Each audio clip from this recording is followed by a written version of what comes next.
What's up, everybody? I'm new to this, but I just want to review my personal car, the Caliber SRT4 2008. And with this review, I just want to go over questions and answers and the true and false details of the Caliber SRT4. The questions that people really want answered when they're looking at a car like this. Alright, I've had this car for a couple years now, and this is her right here. She's red, of course. She's kind of dirty. Been doing some driving with her.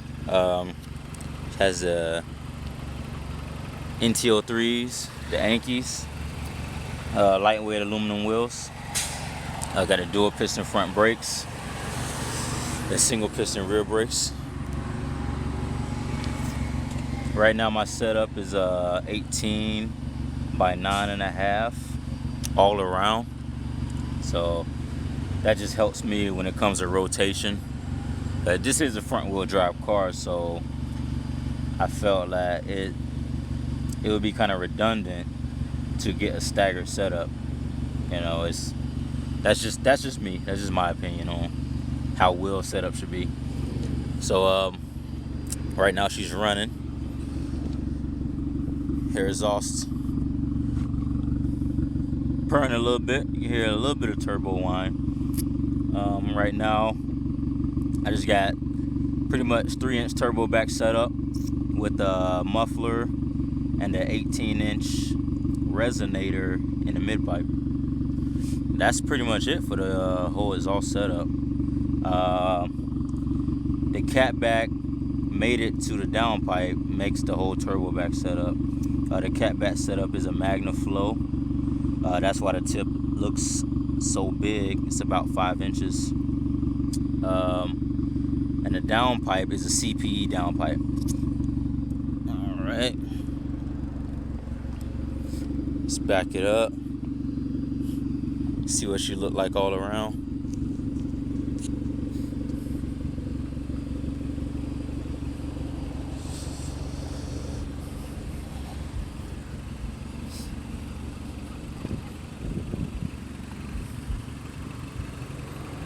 You see the front. As you can tell, for those who've noticed, I do have retrofitted front headlights that I made myself. If we come over here, you'll see a little sticker. The retrofitsource.com is pretty much where I got the headlight set up, so I can make it myself. So what you get is the HID setup. You get the shrouds and pretty much everything you need to retrofit it. And the black housing is it's their stock headlight. I just painted it black. Yep, she's dirty. But let's pop the hood. Just kind of give you a look on that.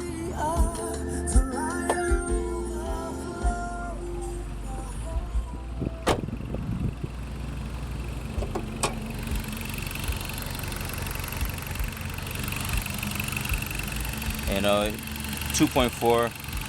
You can't really see you can see the exhaust mod a little bit. Got an intake on her, some bigger injectors, retuned with the remap, and I get into that a little bit later. But for the most part, you pop the hood, it looks stock. I kept the stock air box here, and it does great work. For my daily, I got it as a daily setup, so it does all right. All right.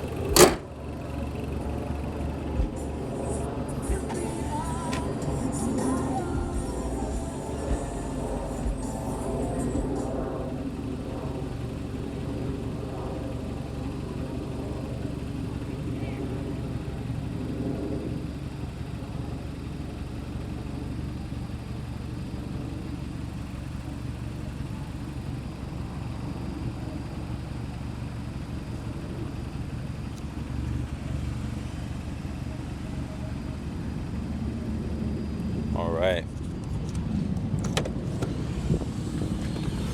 This it's about to do some driving now. Just to kind of talk about, you know, the overall experience of just having a car like this. You know, the main competitor is the Mazda Speed 3. That's about it.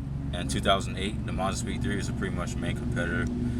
Yeah, you had the WRX and the STI and the Evos, but I mean, they're all-wheel drive vehicles, so you know they was built with a different type of purpose. So let's do a drive, and I kind of talk about, you know, the overall experience and overall feel.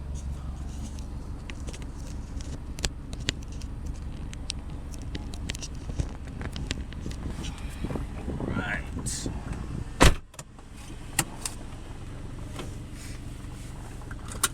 First things first, you know, as I said before, this is a front-wheel drive car.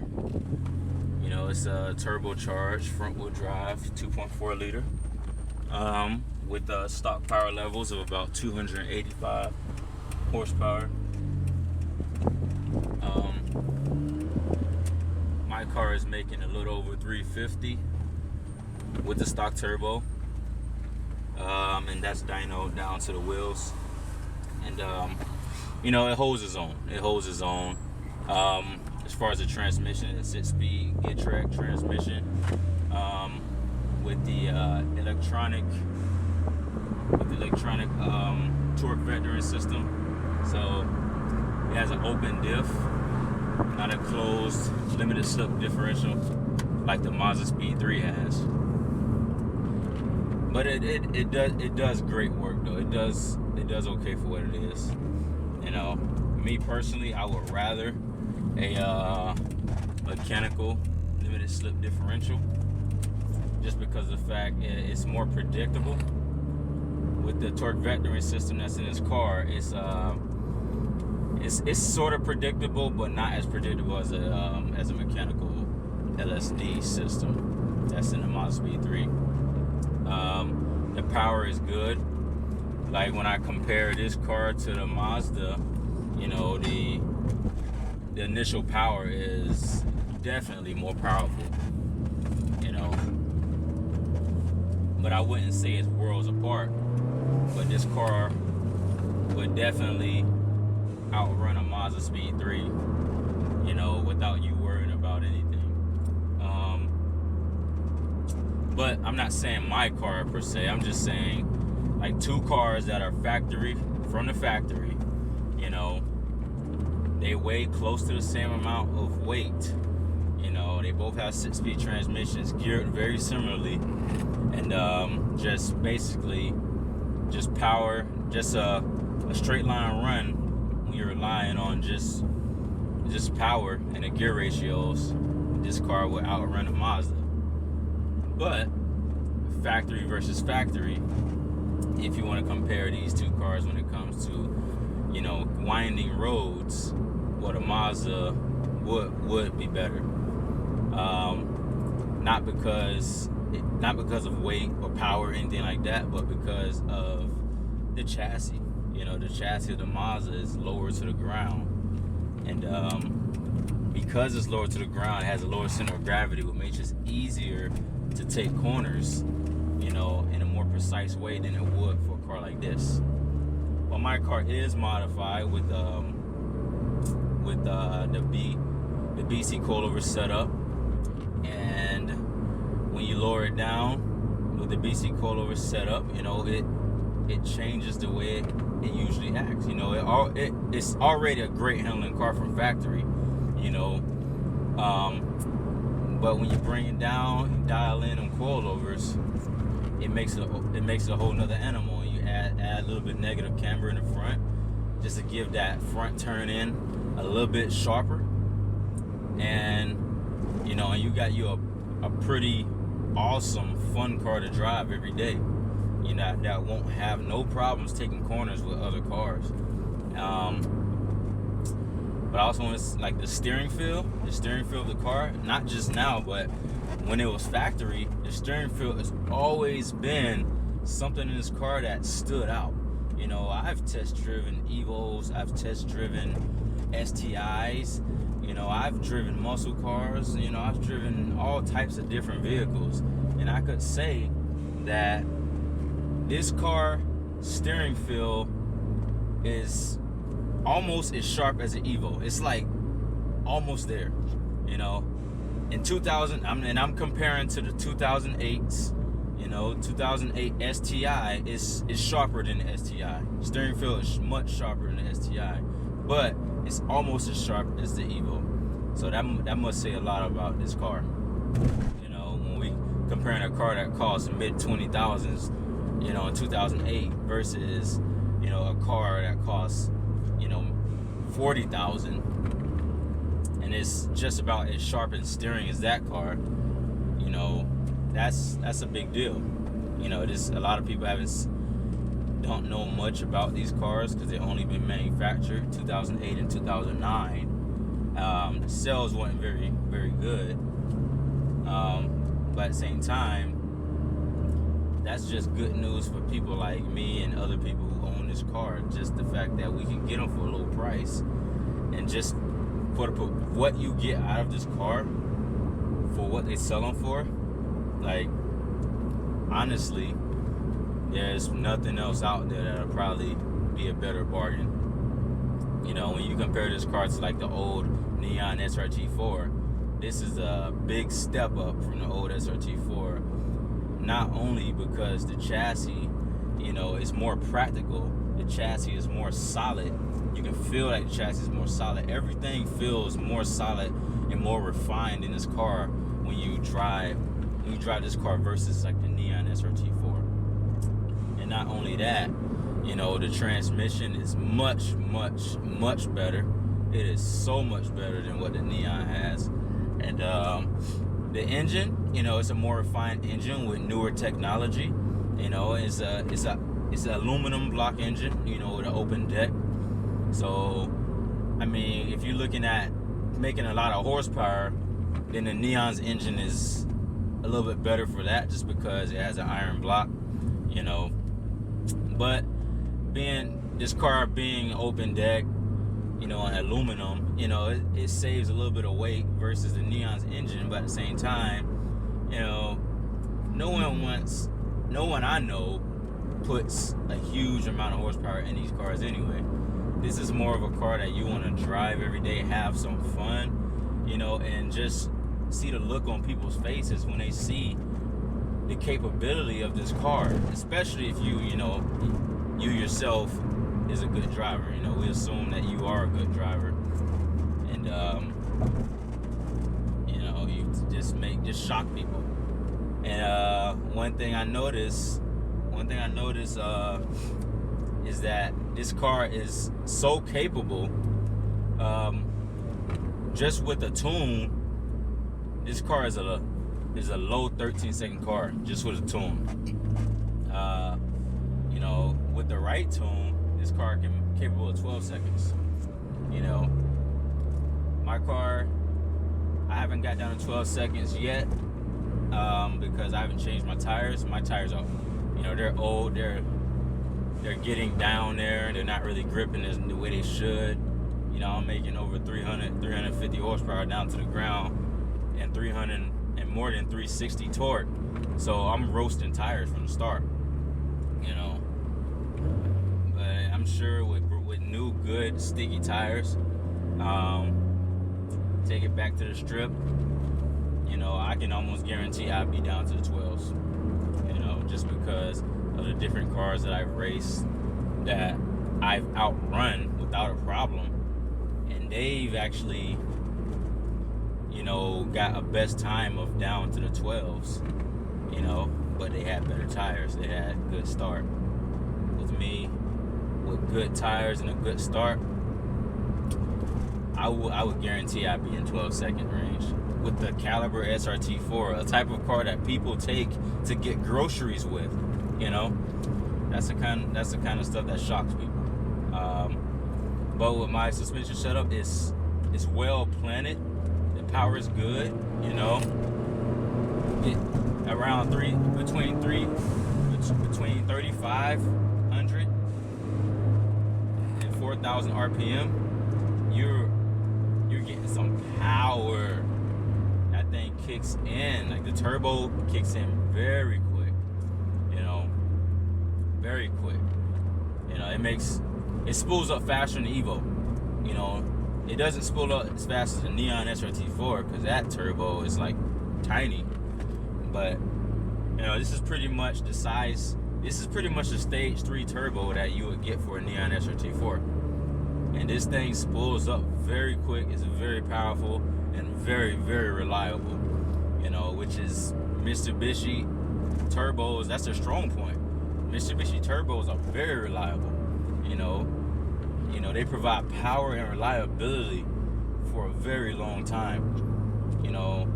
I've seen people with Garrett turbos that the service life of them turbos are like half the life of what you can get from like a Mitsubishi turbo.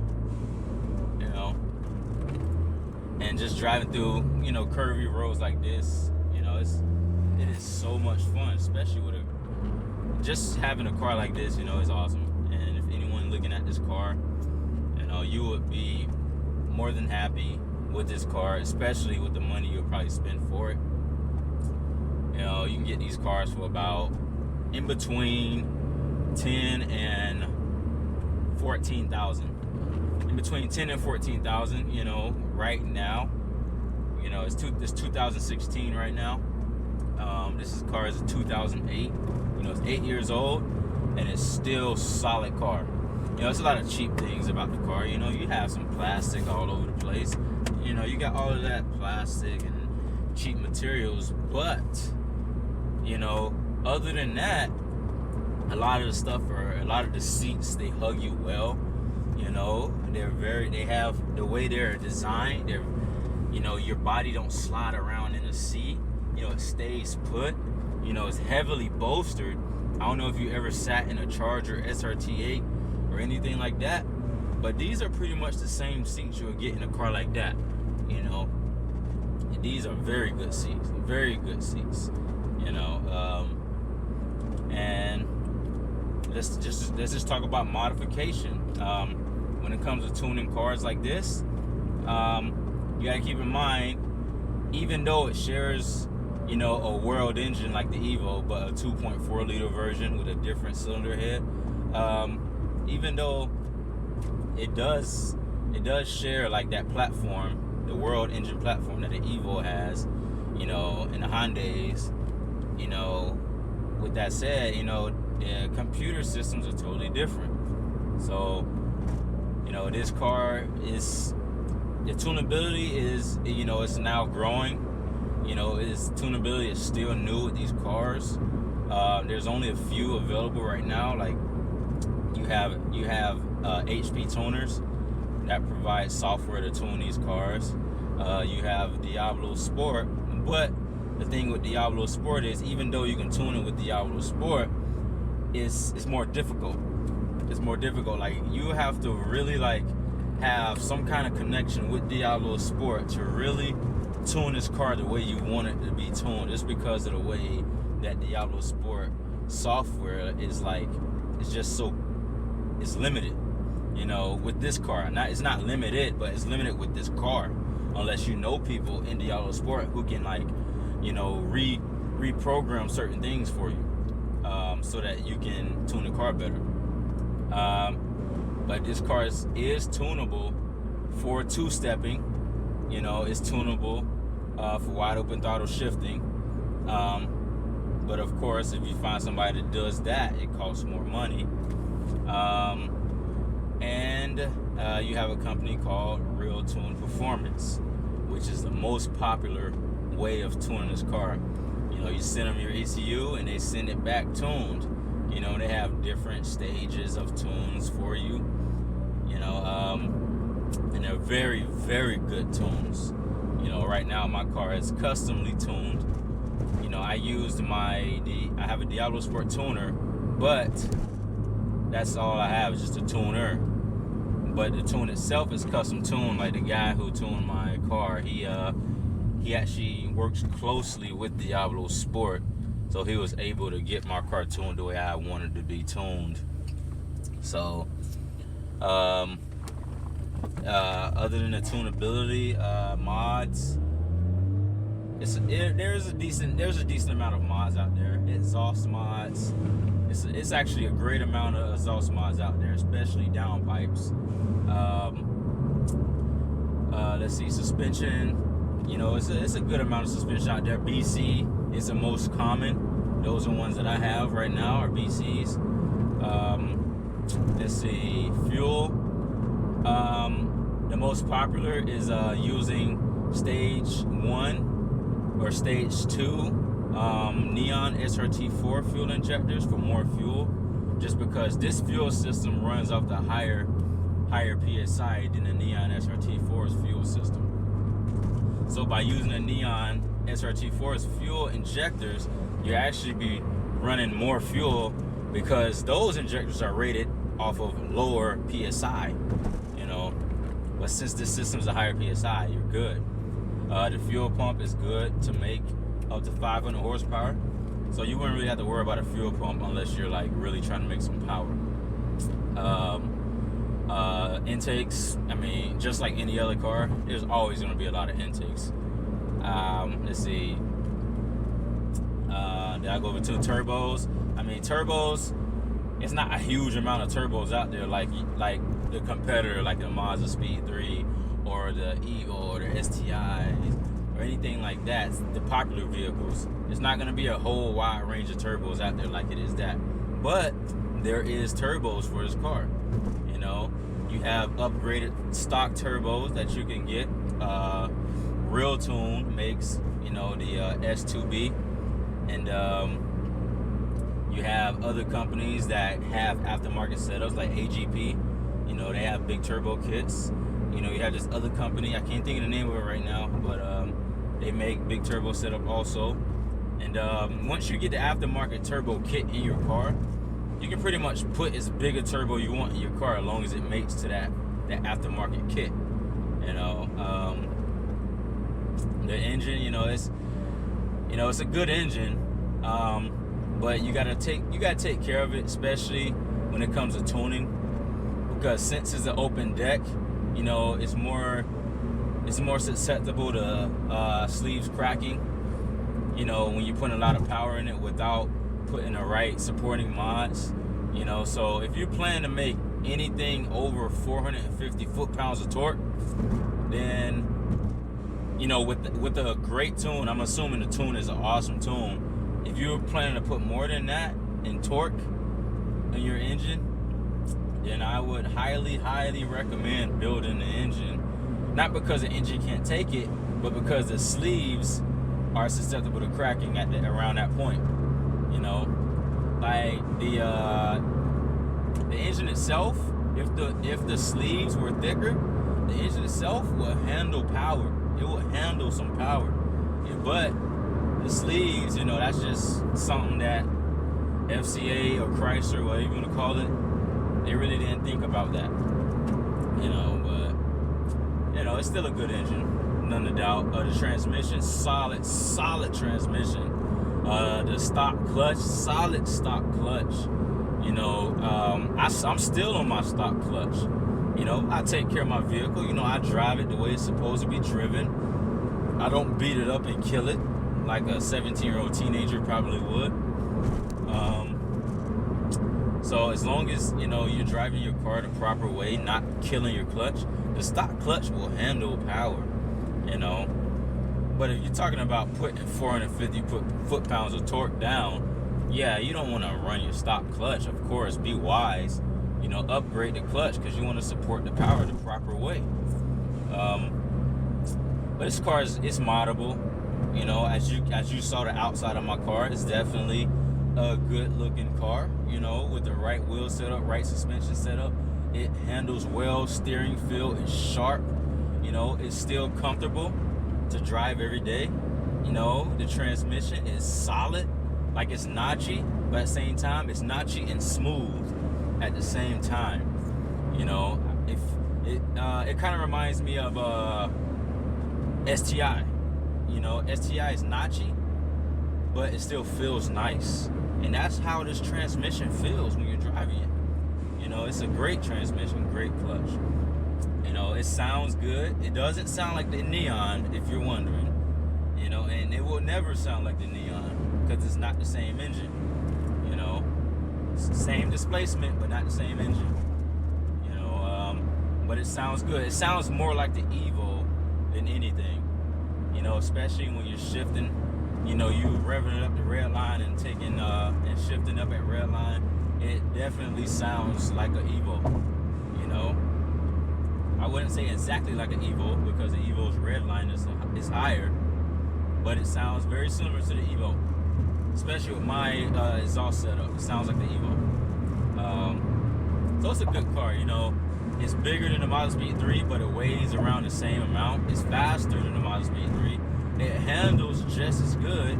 It just has a higher center of gravity. And the body is wide, so you can put wide tires in a car without even modifying the body. You know, I have 245s right now. I heard people put up the 255, 265 without even modifying the fenders at all. And with these cars, you don't want to modify the front fenders anyway, because like it's almost like it's so, like the lip is so small that you don't even need to roll it.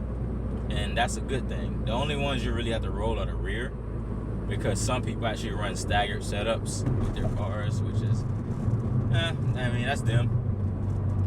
But, you know, me, I have my own opinion. But it's a good car, you know.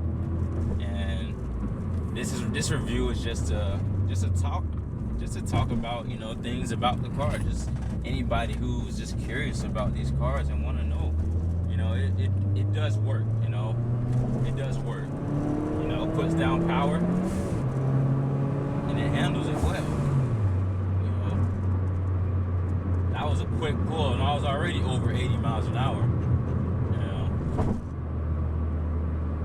so it does work. And you know, I'm gonna try to do more videos, not just my car, but of other cars. And yeah, just make sure you subscribe. You know, hit the like button. If you got any comments or questions, you know, I'm here to answer them. You know, if it's just car stuff, I'll talk about car stuff. It don't necessarily have to be about this car, this video. You just want to talk about car stuff, you know, I'll talk about it. All right. Well, I hope everybody has a great day and God bless you all.